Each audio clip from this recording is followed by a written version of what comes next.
Ya. Ahí Hola, está, Jor, te hola, Vero. escuchamos. Muchísimas Estaba gracias. sin encender el micrófono. Sí, bueno, hoy día lo que vamos a tener está convocado en el Pleno de la Asamblea a las 9:30 de la mañana.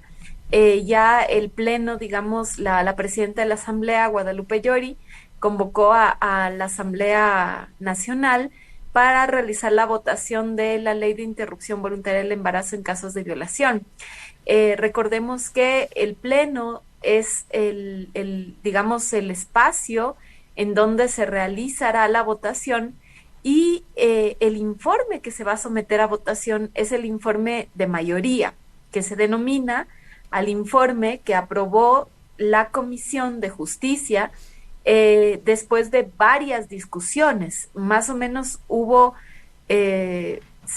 más o menos 51 comparecencias de organizaciones sociales, organizaciones de mujeres, feministas, médicos, médicas, especialistas en temas de derechos sexuales reproductivos.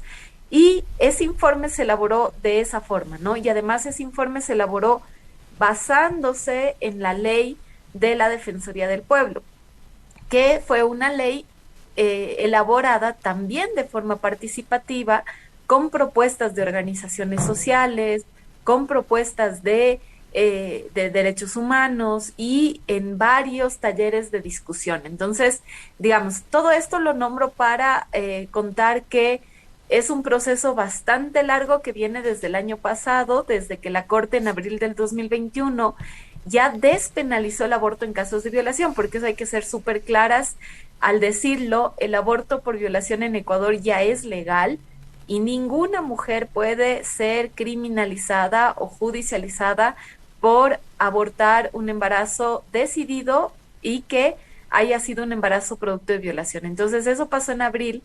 Han pasado ya casi un año, ha pasado casi ya un año desde eso y estamos, digamos, finalizando febrero y la Asamblea está recién hoy día sometiendo a votación el informe. Entonces, este informe tiene ese proceso de construcción, pero sucedió que hace pocas semanas, digamos, a último momento, se podría decir, se incluyeron varios cambios en este informe que las organizaciones de mujeres y feministas han denunciado que son claros retrocesos en derechos para las mujeres, ya que establecen parámetros de acceso como los plazos muy reducidos, y eso lo que provoca es de que muchas mujeres, sobre todo las más vulnerables, mujeres de el campo, de la ruralidad, mujeres indígenas y afrodescendientes, se queden fuera del acceso al aborto en caso de violación. Entonces,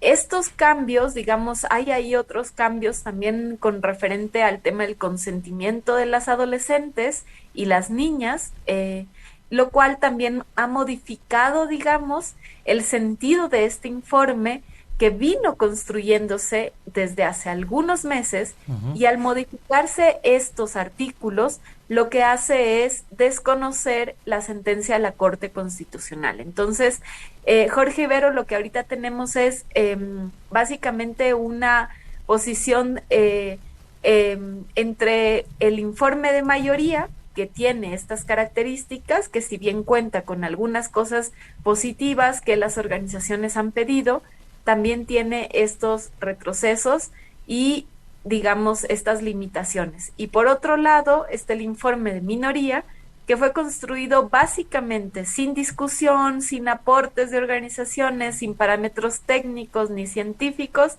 sino simplemente por asambleístas de grupos antiderechos que elaboraron este informe para básicamente limitar el acceso al aborto e incluso poner trabas hacia el acceso para aborto terapéutico, que en Ecuador ya es legal desde 1938. O sea, el informe de minoría de Vanegas, de Spin, de Pierina Correa, que firmaron varios asambleístas autodenominados pro vida, pero que son antiderechos, lo que hace básicamente es retrocedernos a más de 80 años atrás. O sea, eso es lo que quiere hacer ese informe. Entonces, entre esas dos miradas, entre esos dos proyectos de ley. Lo que está ocurriendo ahorita, lo que va a ocurrir ahora en la Asamblea es la votación de uno de ellos y muy probablemente no existan los votos para ninguno de los dos, ¿no? Y eso es lo grave porque implica un tiempo de trabajo, una apuesta política del movimiento feminista y de mujeres que la Asamblea no ha dado la respuesta adecuada. Y justamente recibimos en este momento atención urgente en los exteriores de la Asamblea Nacional. Ya se realiza un plantón y una acción de varias colectivas de mujeres.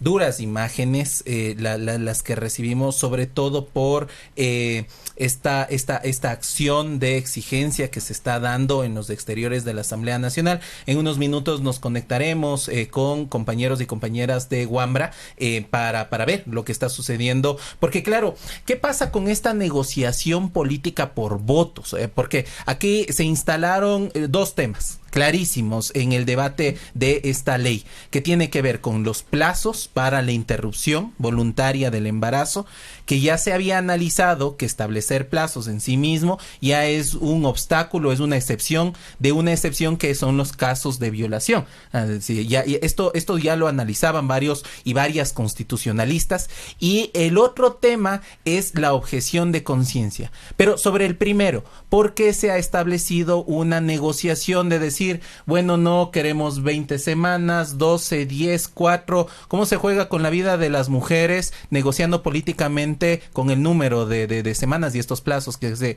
han establecido? Simplemente porque la Asamblea no entendió cuál era su labor, o sea, qué le ordenó la Corte Constitucional. La Corte Constitucional le ordenó a la Asamblea discutir y aprobar una ley única y exclusivamente para garantizar la protección de las sobrevivientes de violencia sexual que requieren acceder a un aborto legal y seguro. Es decir, la orden de la sentencia de la Corte Constitucional fue que la Asamblea haga una ley cuyo centro de protección sean las mujeres, las niñas, las adolescentes y las personas con capacidad de gestar que han sobrevivido a la violencia sexual. O sea, la Corte le dice clarito a la Asamblea, o sea, es una ley para proteger a las víctimas. Es una ley, además, que tiene que basarse en estándares internacionales de derechos humanos, basarse en los mejores estándares internacionales de derechos humanos, en los mejores estándares del derecho, digamos, internacional. Entonces, si ustedes miran en otros países donde el aborto por violación es legal, no existen plazos para el acceso a las mujeres. ¿Por qué? Porque los plazos se establecen en países donde el aborto es legal de forma general, sin causales. La causal violación es una causal ya que de por sí implica una razón extrema en la cual se necesita acceder, digamos, a un aborto legal. Entonces, si tú estableces un plazo para el acceso en la legislación, lo que haces es dejar fuera a víctimas, generar como dos grupos de víctimas, ¿no? O sea, unas víctimas que sí pueden acceder porque llegaron a un tiempo y otras víctimas que no pueden acceder porque llegaron después de unos días, ¿no? Entonces, ¿qué es lo que sucede con eso? Que los estudios, incluso lo que nosotras hemos podido, digamos, mirar en los reportajes que hemos trabajado, por ejemplo, en el reportaje que trabajamos en 2018 sobre niñas invisibles, las niñas llegan tardísimo al sistema de salud porque ni siquiera saben que están embarazadas.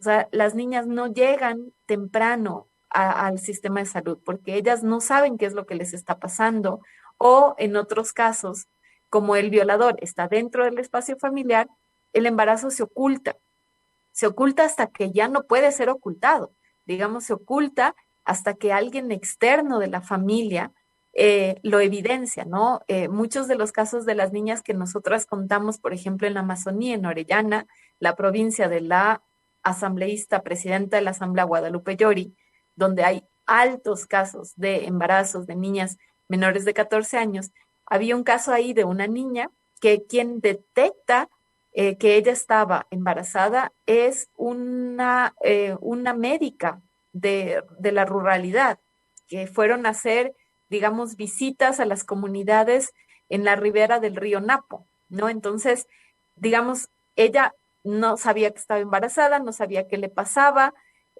y jamás iba a llegar a un espacio de salud a tiempo. Entonces, eso es un poco lo que está ocurriendo. Y con eso están negociando los asambleístas, ¿no? Y con eso están ahorita negociando plazos para decir, bueno, más, menos, o sea, y eso, esa negociación no tiene absoluto sentido, ni siquiera desde los asambleístas pro vida, porque para las mujeres con discapacidad mental, el aborto ya es legal sin plazos desde 1938. Entonces, ¿cuál es la diferencia entre una mujer con discapacidad mental que decide abortar y cuál es la diferencia con una mujer con una discapacidad física, por ejemplo? ¿O cuál es la diferencia con una mujer que no tiene una discapacidad? ¿No? ¿Cuál es la diferencia? Y la Corte Constitucional fue clarísima en eso. El centro de la sentencia es la no discriminación, es decir, que no hay diferenciación entre mujeres sobrevivientes de violencia sexual y que por ende no pueden haber diferenciación en los límites o a unas les criminalizo, a las otras no. A unas les doy semanas y a las otras no, ¿no? En una entrevista pasada hablábamos justamente de eso con Karina Marín, una especialista que ha trabajado muchos años con mujeres, con personas que viven la discapacidad, y ella nos decía, bueno, no solamente las mujeres con discapacidades mentales graves pasan por estas situaciones, hay muchos casos de violación, por ejemplo, en mujeres con discapacidad auditiva que no están visibilizados por obvias razones y que permanecen en el silencio, y justamente la asamblea está poniendo discriminaciones, diferenciaciones, cuál aparentemente es una discriminación más grave, cuando una discapacidad más grave y otra que no lo es tanto. O sea, ¿por qué finalmente aparece este tratamiento diferenciado entre las mujeres? Es la pregunta. Y también, evidentemente, cuando ya tenemos un informe de mayoría que por un lado te dice las niñas tal tiempo, las mujeres de tal tiempo, o sea, finalmente recaemos nuevamente en esto.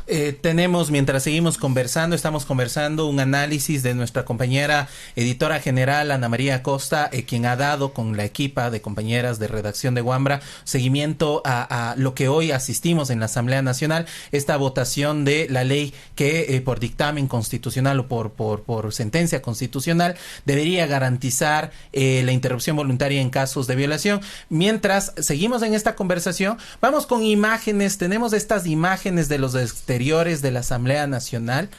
Una acción, nuevamente, no es fácil relatarla, una acción simbólica que han tomado varias mujeres la decisión de hacer lo que estamos viendo en estos momentos, y que vamos a tener un reporte con nuestro compañero Roberto Chávez en unos segundos. La violencia que el Estado con sus leyes ha ejercido sobre los cuerpos de las mujeres se establece en esta acción simbólica que le estamos viendo. Este video tomado hace pocos segundos nada más en los exteriores de la Asamblea Nacional.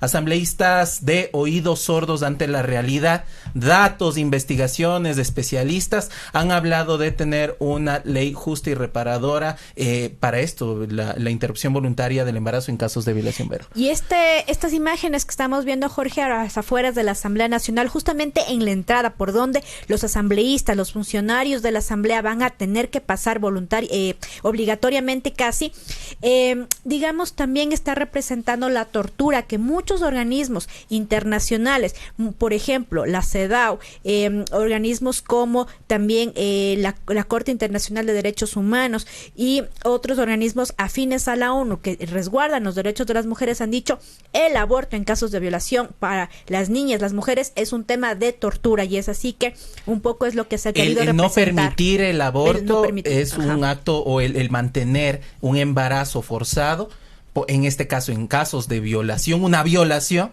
es una tortura para las niñas y adolescentes y mujeres. Regresamos la conversación con Ana María. Estábamos presentando estas imágenes, creemos es importante por no sé si llamarlo valentía, finalmente, por tener esta decisión de esta acción de varias mujeres en los exteriores de la Asamblea.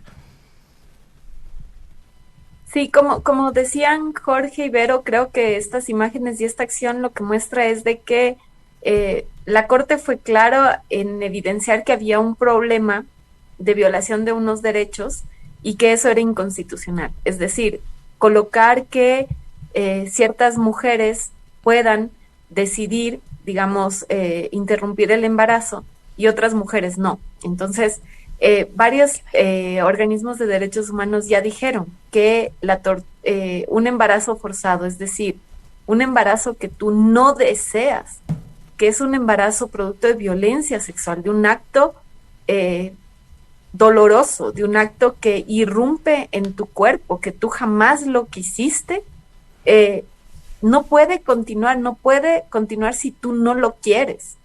O sea, eso es lo que dicen los organismos, el embarazo forzado. Si hay mujeres que han sido violadas y tienen un embarazo y deciden tener ese embarazo, también está bien, no hay problema, pero hay mujeres que no lo quieren, hay mujeres que están siendo forzadas y sobre todo niñas, adolescentes, porque la mayoría de embarazos producto de violencia sexual, según las estadísticas del Ministerio de Salud, están en personas, en mujeres jóvenes, menores de 18 años y en niñas menores de 14 años. Entonces, eso es a lo que se denomina tortura. ¿Por qué razón? Porque te están obligando a hacer algo que tú no quieres, que te modifica tu cuerpo y que además puede poner en riesgo tu vida, porque una niña de 11 años, su cuerpo no está preparado todavía para tener un embarazo y peor aún un embarazo forzado, un embarazo producto de violencia sexual. Entonces, creo que la Asamblea ya con estas negociaciones y con todo, parece que sí ha fallado a las mujeres, al menos de que hoy decida modificar las condiciones, los requisitos, y hay que decirlo claro, o sea, hay organizaciones de mujeres que esperaban que a pesar de estas restricciones, la ley sea aprobada, porque necesitamos una ley, que pueda garantizar el acceso de todas y no solamente de las mujeres que pueden tener un acompañamiento, por ejemplo, de organizaciones para efectivizar la sentencia de la Corte Constitucional.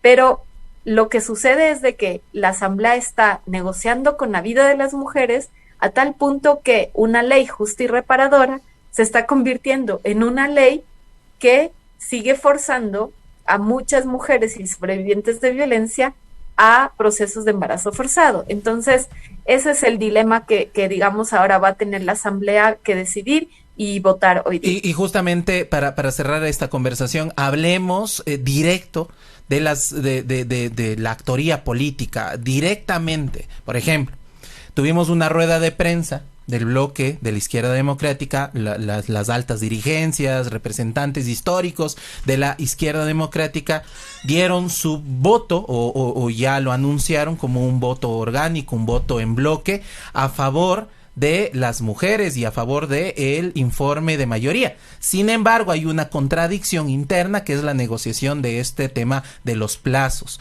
Hay el otro bloque, el bloque de Pachacuti, en donde hay representantes, justamente tú lo analizabas, Ana María, por ejemplo, de provincias de la Amazonía ecuatoriana, en donde existen las casas de acogida, en donde están altos índices de niñas y adolescentes embarazadas en este acto de violación. ¿Cómo entender el comportamiento de estos partidos políticos en el momento de negociar en la Asamblea Nacional y de tratar este tema? O sea, ahí se muestra que los políticos que llegaron a la Asamblea con un discurso y con una propuesta, luego ya cuando tienen que ejercer la decisión y la votación y la decisión, digamos, a favor de las mujeres, lo que hacen es todo lo contrario a lo que dijeron en la campaña. Entonces, hay ahí un texto que quiero recomendarles que escribió nuestra compañera Sinchi Gómez, que es parte también de las articulistas, las columnistas de Wambra, y que es parte también del movimiento feminista, de la organización Trenzando Feminismos y de varias otras articulaciones. Y ella lo que cuenta es digamos, en su columna de opinión, lo que cuenta es el proceso de construcción del proyecto político de Pachacuti. y cómo el documento que surgió después del paro de octubre del 2019, que fue el documento de Minga por la Vida, ese documento incluyó las propuestas de las organizaciones de mujeres y feministas porque hubo una articulación entre mujeres del campo, de la ciudad, indígenas, afrodescendientes, negras, organizaciones feministas diversas, ¿no? Y esas propuestas incluían el tema del aborto legal, ¿no? Dentro del documento de Minga por la Vida. Este documento, que se elaboró desde las organizaciones y el proceso de construcción colectivo, Pachacutic lo tomó para elaborar su proyecto político para la campaña, digamos, de las elecciones pasadas. Entonces, llegan con un documento en el que se incluyó esta temática, se incluyó incluso la propuesta de la lucha en contra de la violencia de género hacia las mujeres y las niñas. Y ahora ese tema pues simplemente quedó colgado en la acción de los asambleístas. Por ejemplo, el asambleísta Ricardo Vanegas es uno de los asambleístas más venenosos, digamos, para accionar en contra de esta ley y reducir, incluso colocar muchas trabas. De hecho, él es el que propuso el informe de minoría que promueve la violencia obstétrica contra niñas y mujeres, y que es un informe de minoría que desconoce totalmente los derechos de las mujeres y las sobrevivientes de violencia sexual. Entonces, varios otros asambleístas de la misma manera. Salvador Quispe, en el debate de la anterior vez en asamblea, no se refirió para nada a las mujeres y a las niñas, que es el punto de la ley, sino se refirió a la ley de agua, se refirió al tema de que los violadores deben ser sancionados, como si que no hubiera una sanción para los violadores. Los violadores tienen una sanción, y la sanción está establecida en el Código Penal, ¿no? En el Código Penal. Entonces, estos asambleístas de Pachacutic han tenido una mirada contraria ¿no? Sí, tenemos un problema. Sí, te seguimos escuchando, Ana María, mientras también tenemos conexión y regresamos acá a estudio porque tenemos pantalla dividida. Muchas gracias desde controles. Te seguimos escuchando, Ana María. Sin embargo, también ya tenemos conexión desde los exteriores de la Asamblea Nacional. Ana María, terminar de escucharte, y si es que desde los exteriores de la Asamblea Nacional pueden mutear un segundo, un par de minutos su audio, para terminar de escuchar el análisis de Ana María Costa, nuestra compañera editora en Wambra. Ha dado seguimiento justamente a los discursos, al accionar de asambleístas de diferentes bloques. Estábamos hablando de Pachacutic, lo mismo podríamos observar también en el plan de gobierno de la izquierda democrática, en donde su principal candidato expresidencial apelaba a las mujeres feministas para que pueda él llegar a ser mandatario a la presidencia de la República. ¿Cómo quedarán nuevamente los partidos frente a estas acciones de pedido del voto, de acciones que podrían reparar y avanzar en derechos, cuando esto no se lo ve concretamente en la Asamblea Nacional? Y digamos, no solamente en el caso de Herbas, que ha sido bastante cuestionado, recordemos otros candidatos para la presidencia que, por ejemplo, ofrecieron bajar impuestos a lo que tiene que ver con productos sanitarios, otros que hablaron también de los emprendimientos, de los créditos. Todo el mundo habló de las mujeres. Por ejemplo, yo recuerdo que había casi que una disputa por ver quién ponía a más mujeres indígenas, negras en las plataformas, en los grandes escenarios de sus campañas, pero en la realidad, ya cuando tienen que votar, cuando tienen que poner una ley, ahí ya no hay mujeres. Entonces, es un poco las contradicciones que la política ecuatoriana nos informan, vamos desde exteriores de la Asamblea Nacional, mantenemos la conversación con Ana María Costa también. En esta conversación necesaria asistimos a un tema que va a generar memoria en la democracia en nuestro país, la votación de esta ley. Roberto, estamos contigo, vamos hacia la Asamblea Nacional. Muy buenos días, amigos y amigas de Wambra Medio Digital Comunitario. Nos encontramos, como nos acabas de mencionar, en los exteriores de la Asamblea Nacional, donde se está desarrollando una acción de grupos de mujeres, feministas y disidencias. Vamos a mostrarles un poco de la acción. No nos vamos a acercar justamente por respeto a las compañeras y a sus cuerpos, sobre todo. Entonces, nos encontramos en los exteriores, en la zona del movimiento de mujeres que exige la aprobación del informe de mayoría de aborto por violación. En estos momentos encontramos, les voy a detallar un poco de lo que nos muestra en estos momentos la imagen. La imagen son varias mujeres que están amarradas, desnudas al frente de la Asamblea Nacional, y también existen varios textos y varios relatos en las sillas que ustedes pueden ver que se encuentran de manera vacía, que cuentan relatos de mujeres que han sido víctimas de violación. Nos habla de historia de Natalia, que murió por un aborto clandestino, sobre el violador de Andrea, que amenazó con matarla si la denunciaba. Entonces podemos ver también varios símbolos que representan al aborto clandestino acá. Podemos ver también que en las primeras horas del día también empezaron a llegar varios asambleístas que ingresaron por esta zona, y algunos se identificaron con el pañuelo verde, otros con el pañuelo celeste. Entonces esas son como las primeras incidencias en estos momentos. Recordarles que a partir de las 9 de la mañana empieza esta reunión en la Asamblea Nacional, esta sesión en la Asamblea Nacional, en la que se decidirá si el aborto por violación cumple con los plazos según el informe de mayoría, principalmente, que es el pedido de las mujeres, pese a que no hay una decisión de consenso. De momento este es el primer reporte. Les contamos también que del lado de los grupos antiderechos también existen personas presentes, y también existe un bloqueo de policías en los dos lados de aquí de la calle y de la Asamblea Nacional.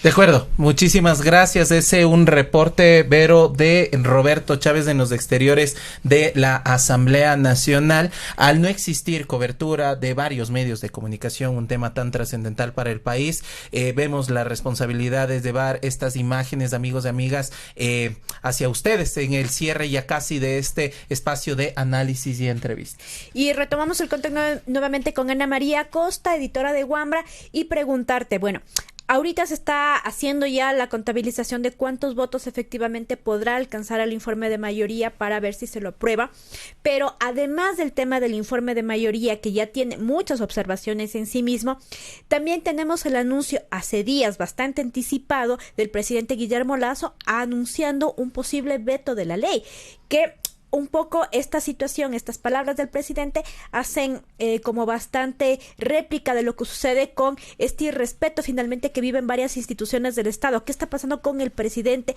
la decisión de la Corte Constitucional y este anuncio, cuando no existía todavía una ley, una votación, ya de hablar del veto?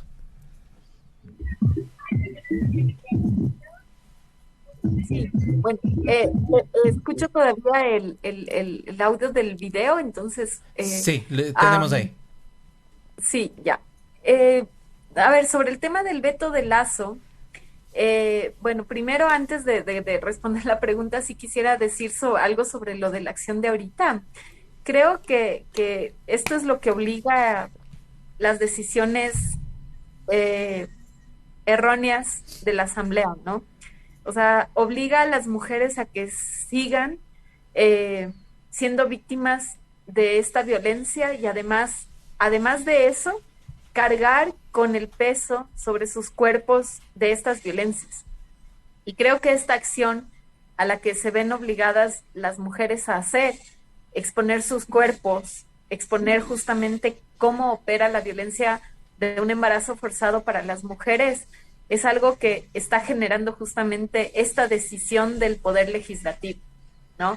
Aún no ni siquiera se realiza la votación, pero ya cómo se ha dado la discusión en la Asamblea Nacional, cómo han retrocedido en los plazos, cómo han presionado a las asambleístas mujeres.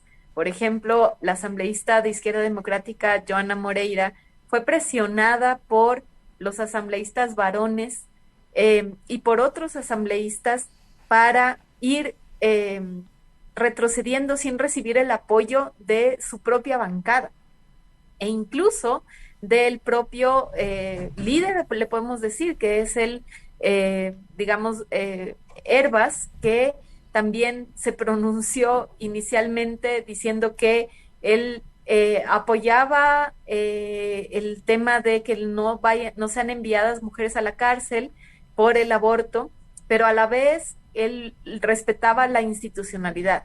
O sea, jamás explicó a qué se refería con respetar la institucionalidad cuando estamos hablando de una ley que necesita proteger a las mujeres y a las niñas. Entonces, ¿de qué institucionalidad está hablando?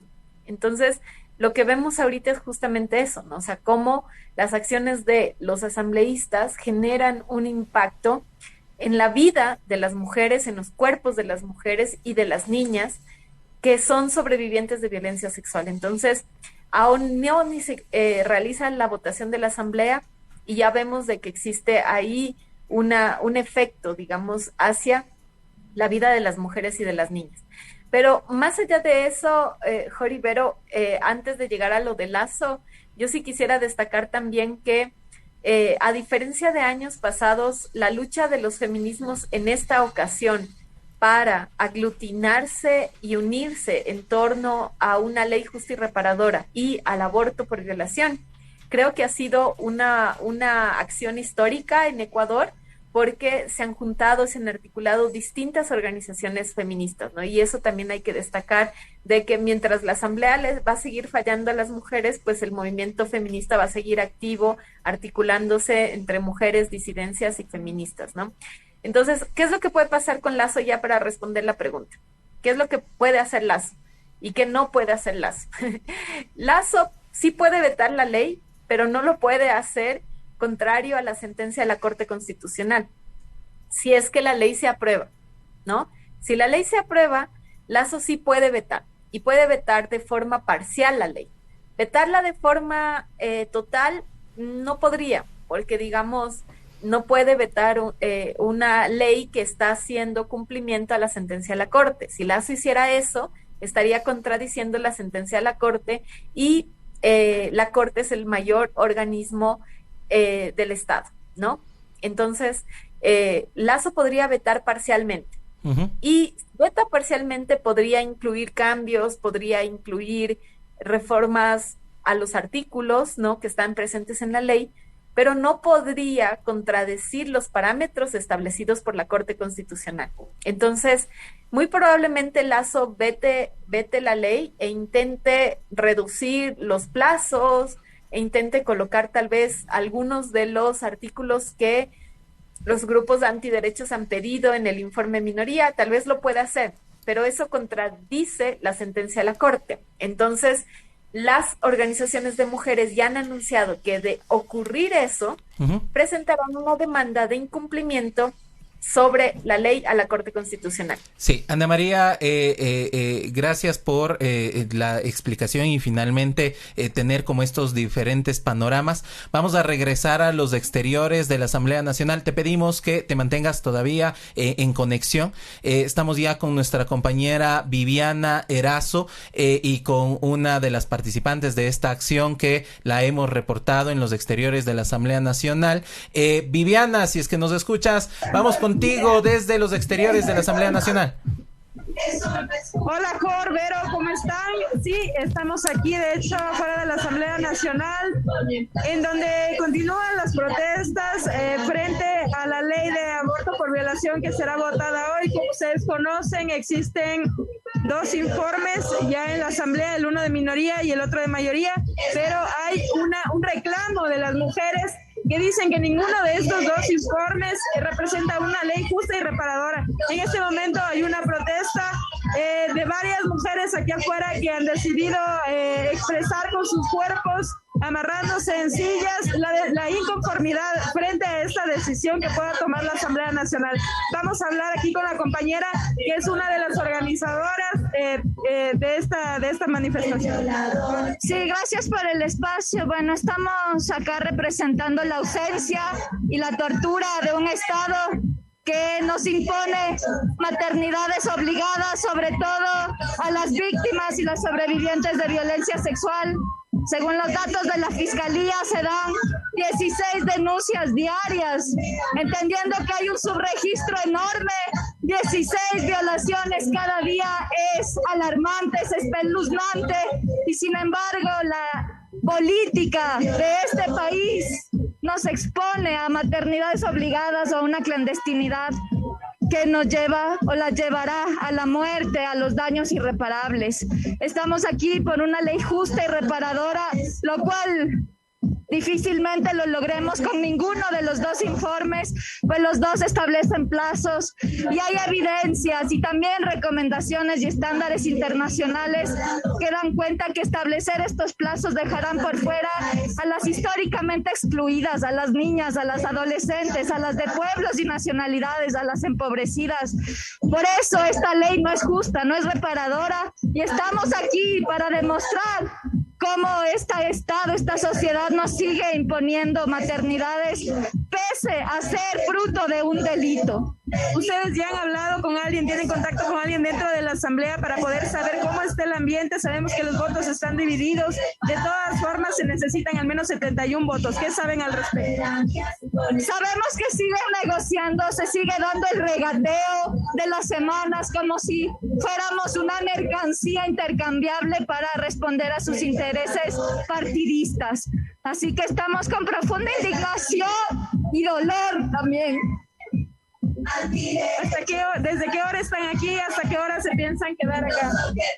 Queremos quedarnos hasta el final, solo para demostrar que seguiremos en la lucha, seguiremos acompañando a miles de niñas como hemos venido haciendo desde que creamos las comadres y como parte de un movimiento feminista disidente, diverso, crítico, que también tenemos posturas encontradas, opuestas en algunos casos, pero que forman parte de este proceso histórico de despenalización social del aborto. La lucha continúa, entonces van a seguir en este proceso para luchar hasta conseguir una ley justa y reparadora. ¿Cuáles son los escenarios que han analizado? Ahora, si es que no aprueban el informe de mayoría o el informe de minoría, ¿qué es lo que cae en la asamblea?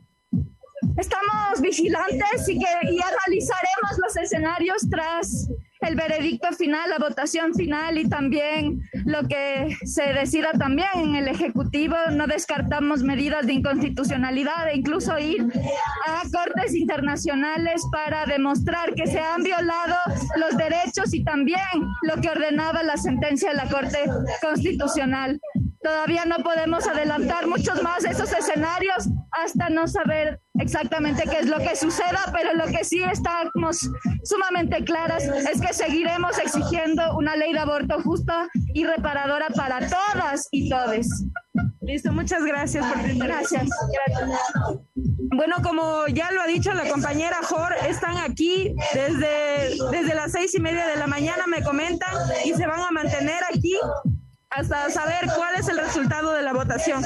Ayer también ya hubo una movilización previa que la transmitimos igual por Wambra, en donde varias mujeres de varios colectivos se unieron con antorchas hasta acá a la Asamblea Nacional, partieron desde el arbolito y llegaron hasta acá. Lo que dicen las mujeres es que esta ley, prácticamente los dos informes que están en la Asamblea Nacional, no representan una ley justa y reparadora, y también los asambleístas no entienden el hecho de que necesitan aprobar una ley que en realidad beneficie a las mujeres. Justamente escuchaba en una entrevista a una asambleísta de Creos que al parecer todavía no terminan de entender que el aborto ya está despenalizado en el país. O sea, ya no están discutiendo la despenalización del aborto, es una decisión, una sentencia que ha dado la Corte Constitucional, uno de los máximos organismos de nuestro país, y que no está en discusión, simplemente la tienen que acatar. Y aparte, la Corte Constitucional ha sido la que ha mandado a la Asamblea a hacer una ley que para la aplicación del aborto por violación, de la interrupción voluntaria de embarazo en casos de violación. En este momento no les podemos mostrar en cámaras el escenario que se vive aquí en las afueras de la Asamblea Nacional, pero lo que podemos contarles un poco es que varias compañeras de organizaciones se han reunido aquí para mostrar su inconformidad mediante sus cuerpos, se han amarrado a las sillas solamente con la ropa interior para mostrar cómo se sienten frente a las decisiones que puedan tomarse en la Asamblea y frente al regateo que prácticamente han vivido estas leyes. Entonces, eso es lo que les podemos decir por el momento. Nosotros estaremos acá atentos, recibiendo la información que salga de la Asamblea Nacional, también lo que puedan decir los asambleístas, y veamos cómo termina esto, porque se necesitan 71 votos y según lo que tengo entendido, según lo que se dice también de los diferentes partidos, Izquierda Democrática, creo, UNES, no existen votos orgánicos. Muchos partidos han decidido que también sus asambleístas voten de acuerdo a sus convicciones. Entonces, recordarles que se necesitan 71 votos y nos mantenemos atentos aquí a lo que pueda suceder en la Asamblea Nacional. Regresamos con ustedes allá al set.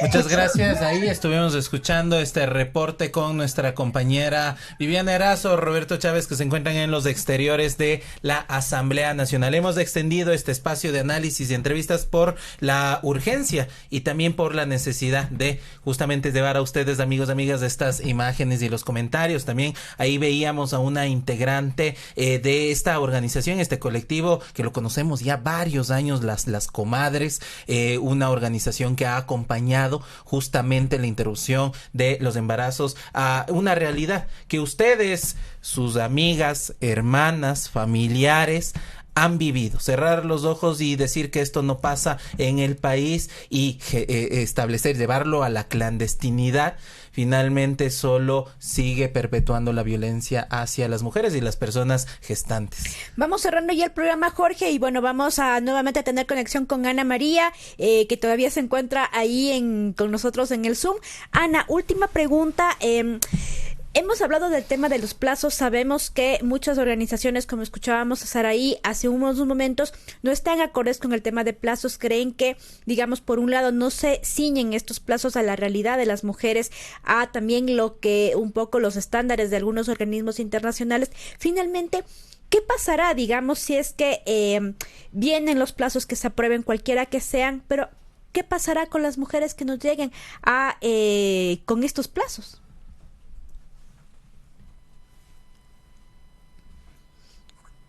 Bueno, pero sobre este tema hay que decir que la ley, digamos, no solo es el tema de los plazos. Los plazos es uno de los temas más discutidos porque es el que mayor restricción puede presentar a quienes quieran acceder, ¿no? Por eso es que es tan importante discutir de ellos. Pero la ley no solo es eso.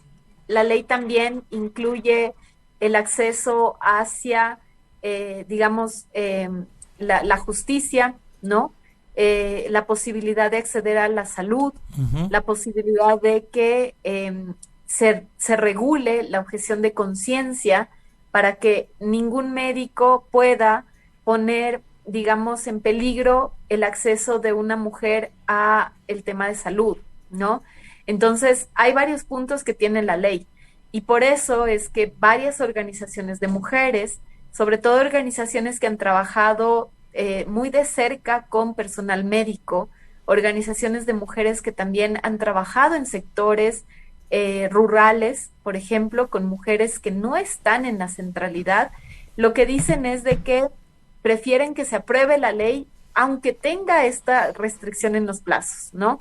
Digamos, hay organizaciones de mujeres que dicen que esta ley no representa los intereses de las mujeres, que no es justa y reparadora porque establece los plazos que son restrictivos, dejando fuera a muchas otras mujeres que ya en este momento están accediendo a abortos dentro del sistema de salud porque la sentencia de la Corte sigue vigente.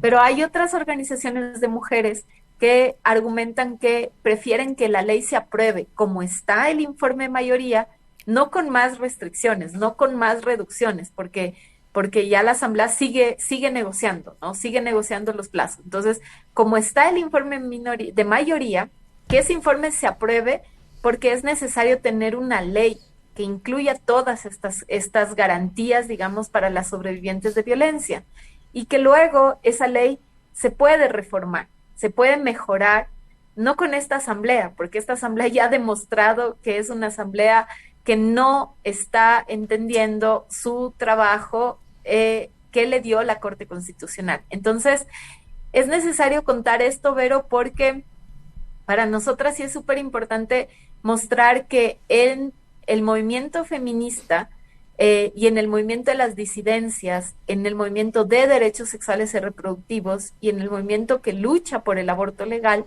hay distintas posiciones y diversas articulaciones que han estado accionando. Pero lo que coinciden todas las mujeres es que no puede legislarse sin mirar la realidad de las mujeres y de las niñas, ¿no? Y creo que ese es el llamado de atención a todos los asambleístas, incluso a los que hoy día van a votar a favor del informe mayoría, incluso a los que se van a abstener. O sea, no están respondiendo a los derechos de las mujeres y de las niñas, porque están obligando a las mujeres justamente a decir, bueno, hay mujeres que se van a quedar fuera y la asamblea no está respondiendo. ¿Qué va a pasar con esas mujeres que se queden fuera? Es decir, que no lleguen a los plazos que establezcan. Ya no puede el Estado criminalizarles, ya no puede la Fiscalía meterles una demanda, ya no pueden los médicos denunciarles y mandarles a un proceso judicial, ¿no? Ya no pueden, porque la sentencia de la Corte dijo que ya no está penalizado el aborto por violación. Entonces, ¿qué va a pasar con esas mujeres y esas niñas que lleguen un día después del plazo establecido por la Asamblea? Esa es la pregunta que se les hace a los asambleístas. ¿Qué va a pasar con esas mujeres? Digamos, muy probablemente muchas digan, bueno, no pude acceder, ya pues, ya no quiero abortar, voy a tener este bebé producto de violación. Muchas otras digan, no, yo no quiero tener este embarazo forzado y voy a buscar los métodos, las formas, el lugar donde pueda sacarme esto porque no lo quiero. Y lo que sucede es de que esas mujeres que quieren abortar van a buscar espacios no seguros. Y ahí lo que sucede es de que se aumenta un problema de salud que son los embarazos en situación de riesgo. Entonces, como vemos, es una problemática tan compleja, tan profunda, tan exigente para la vida de las mujeres que los asambleístas no están mirando. Entonces, eso es lo que hoy va a pasar. Así que es un sabor totalmente agridulce, porque si es que se aprueba una ley, listo, tenemos una ley y las organizaciones de mujeres han dicho que si se aprueba el informe mayoría como está, sin más reducciones, pues igual hay que seguir peleando para mejorar las condiciones con las que le aprobaron. Si es que no se aprueba esa ley, la Asamblea está desconociendo la sentencia de la Corte Constitucional y las organizaciones van a presentar una demanda para exigir que la Asamblea cumpla con su labor, porque está desconociendo la sentencia de la Corte. Entonces, en cualquiera de los escenarios, la Asamblea está incumpliendo su labor y está fallando a las mujeres y a las niñas con lo que la sentencia de la Corte le ordenó. Ana, muchísimas gracias por esta entrevista. Vamos ya cerrando este informativo y creo que la pregunta queda ahí abierta.